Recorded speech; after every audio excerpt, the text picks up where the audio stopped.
What happens when you take Hollywood's most respected actor, the man who's built his career on dignity, integrity, and old-school professionalism, and put him across from radio's most provocative shock jock? But here's what nobody knew walking into that SiriusXM studio. Howard had just been hit with a massive sexual harassment lawsuit from 3 former female employees. His advertisers were pulling out. His bosses were breathing down his neck, demanding he clean up his act or face cancellation. Denzel Washington wasn't just a guest that day. He was Howard's chance to prove he could do respectable interviews. And Denzel? He'd just received a disturbing phone call from his daughter. Something about inappropriate comments Howard had made about her on air months earlier. Comments that Denzel had never heard until that morning. Comments that had turned this promotional interview into something much more personal. The SiriusXM studio buzzed with nervous energy that Wednesday morning. The production staff kept glancing at each other, whispering about the lawsuit that had broken in the tabloids just 48 hours earlier.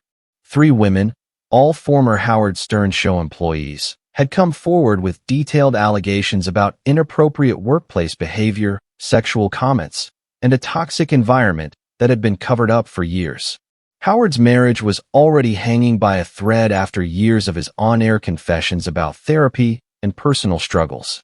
His wife had stopped appearing on the show completely. His own children rarely spoke to him. The lawsuit was just the latest disaster in what was becoming a very public downward spiral. But there was something else eating at Howard that morning. Something his team had discovered during their research on Denzel. The actor's daughter had been mentioned on the show 6 months earlier during a particularly crude segment about Hollywood daughters who got their father's looks. Howard had made comments that, in hindsight, sounded extremely inappropriate. Comments that someone had finally told Denzel about. As Denzel walked into the studio, his usual warm demeanor seemed different, colder, more focused. His publicist had tried to brief him on keeping things light, but there was something in Denzel's eyes that suggested this interview might not go according to plan. At 70, Denzel still commanded respect in every room he entered. His perfectly tailored navy suit projected authority without arrogance. But today, there was an edge to his presence that made the production staff nervous. Howard opened with forced enthusiasm, trying to project the same energy that had made him famous while carefully avoiding the controversial topics that had built his career. Denzel Washington, everybody. The man, the legend, the guy who makes every other actor look like they're not even trying. Denzel, thanks for being here, man. Denzel's smile was polite but measured. His voice carried that distinctive resonance that had captivated audiences for decades. Thanks for having me, Howard. Though I have to say, this is my first time in your studio. Really? Well, we're honored. We've talked about you plenty of times on the show over the years. Something flickered in Denzel's eyes. Yes, I've heard. The comment hung in the air for just a moment too long. Robin Quivers jumped in to break the tension. Denzel, your new film looks incredible.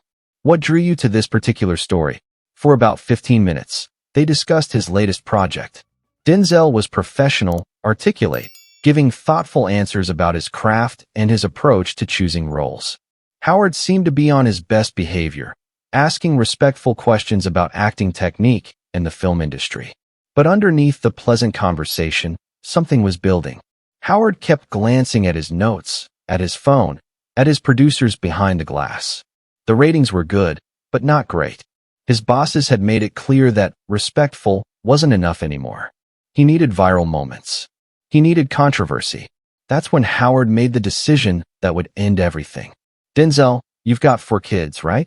Beautiful family. Your daughter Katia is making moves in Hollywood now. As a father, how do you handle knowing that every guy in the business is probably thinking about? Well, you know what guys think about when they see a beautiful young woman in Hollywood. The question was loaded with implications.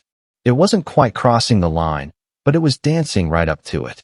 Denzel's expression changed instantly. The polite interview mask slipped away, revealing something much more dangerous underneath. Excuse me. His voice was quiet, but there was steel in it that made everyone in the studio pay attention. Howard, sensing he'd struck something, pressed forward. I'm just saying, she's a beautiful girl, and Hollywood can be a tough place for young women. Lots of predators out there. Lots of guys who might take advantage. Like you. The two words dropped into the studio like grenades. The silence was deafening. Howard tried to laugh it off. What? No, I'm just saying. You're just saying what, Howard? Denzel stood up slowly, his full presence commanding the small studio space. Because 6 months ago, you spent an entire segment talking about my daughter's appearance. You made comments about her body, about what you'd like to do with her. You rated her against other actors' daughters like she was livestock at auction. Robin looked shocked. The production staff was frozen. Howard's face went pale. Denzel, I don't remember. You don't remember? Denzel's voice rose with controlled fury. You don't remember spending 20 minutes discussing my daughter's body parts on national radio? You don't remember the comments about how she got the best of both parents and what that meant for her Hollywood potential? Howard was visibly sweating now. That was just comedy, man. It wasn't serious. Comedy. Denzel walked around Howard's console, moving with the controlled intensity that had made him legendary on screen. Making sexual comments about someone's daughter is comedy? Objectifying a young woman trying to build her career is entertainment. The studio was electric with tension. This had gone far beyond a normal celebrity interview. Howard, let me tell you something about my daughter. She's a brilliant filmmaker. She's got a master's degree from NYU.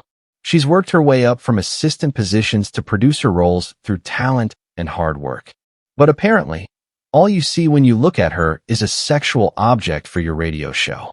Howard tried desperately to regain control. Denzel, you're taking this out of context. Context. Denzel's voice filled the studio with righteous anger. What's the context that makes it acceptable for a grown man to sexually objectify someone's daughter on national radio? What's the context that makes that comedy? He leaned forward, his presence overwhelming. You want to know what's really disgusting, Howard? It's not just what you said about my daughter. It's that you've been doing this for 30 years. You've made millions of dollars reducing women to sexual objects for your entertainment. Robin tried to intervene. Maybe we should take a break. No. Denzel cut her off with absolute authority. We're not taking a break. We're going to finish this conversation. He faced Howard directly. You've spent 3 decades hiding behind the excuse of comedy while saying things about women that would get any other man fired or arrested. You've created a culture where sexual harassment is entertainment, where objectifying women is just guy talk. Howard was completely silent now, looking like a man who'd been caught in a trap of his own making. And now, Denzel continued, when women finally have the courage to come forward and say enough, when they file lawsuits against you for creating a hostile work environment, you want to sit here and pretend you're just an entertainer? The reference to the lawsuit hit like a physical blow. Howard's eyes went wide. You think I don't know about the 3 women who are suing you? You think I don't know about the pattern of behavior they're describing? The same behavior you displayed when talking about my daughter. Denzel walked toward the exit, but he wasn't done. Howard, you asked me how I handle knowing that guys in Hollywood might think inappropriate things about my daughter. Here's how I handle it. I make sure men like you face consequences for their actions. I make sure the world sees exactly what kind of person makes those comments. He stopped at the door and turned back. You want to know what real comedy is, Howard? Real comedy is watching a man who's built his career on disrespecting women try to act shocked when women finally fight back. Real comedy is watching a bully realize he's not untouchable anymore. His voice carried across the studio with absolute conviction. And the funniest part of all, you thought I'd come in here and just smile politely while you continued the same behavior that got you sued in the first place. You thought my professionalism meant I'd let you disrespect my family without consequences. Howard finally found his voice, but it was weak and shaky. Denzel, I never meant. You never meant what? To get caught? To face someone who wouldn't just laugh along with your jokes? To deal with a father who actually gives a damn about his daughter's dignity? Denzel put on his jacket with deliberate precision. Here's what I mean, Howard. I mean that your days of hiding behind comedy while hurting real people are over. I mean that fathers like me aren't going to stay quiet while you objectify our daughters. I mean that your lawyers are about to get very busy. The studio was dead silent as he continued. Because unlike your previous victims, I have the resources, the platform, and the determination to make sure everyone knows exactly what kind of man you really are. He walked toward the exit one final time. "Good luck with your lawsuits, Howard. Something tells me you're going to need it." For a full minute after Denzel left, nobody spoke. The dead air stretched endlessly. Howard stared at his microphone like it had betrayed him. Robin finally whispered, "We need to go to commercial." But the damage was catastrophic. Within an hour, clips of the interview were viral. Hashtag Denzel destroys Howard was trending worldwide. The audio of Denzel's takedown was being played on every news network. By afternoon, 3 more women had joined the lawsuit against Howard. His wife's lawyer issued a statement. His biggest advertisers pulled their campaigns. Howard's bosses called an emergency meeting that evening. The network suspended the show indefinitely.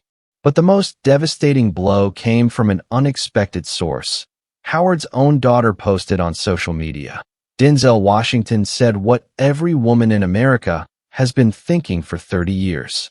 "Thank you for having the courage to speak up." Denzel Washington had walked into that studio as Hollywood's most respected actor. He walked out as something even more powerful, a father who'd reminded the world that some lines should never be crossed. And when they are, there are consequences. Real consequences. Howard Stern learned that the hard way. The lesson was simple. You can hide behind comedy for only so long. Eventually, someone calls your bluff. And when that someone is Denzel Washington, you lose. Every time.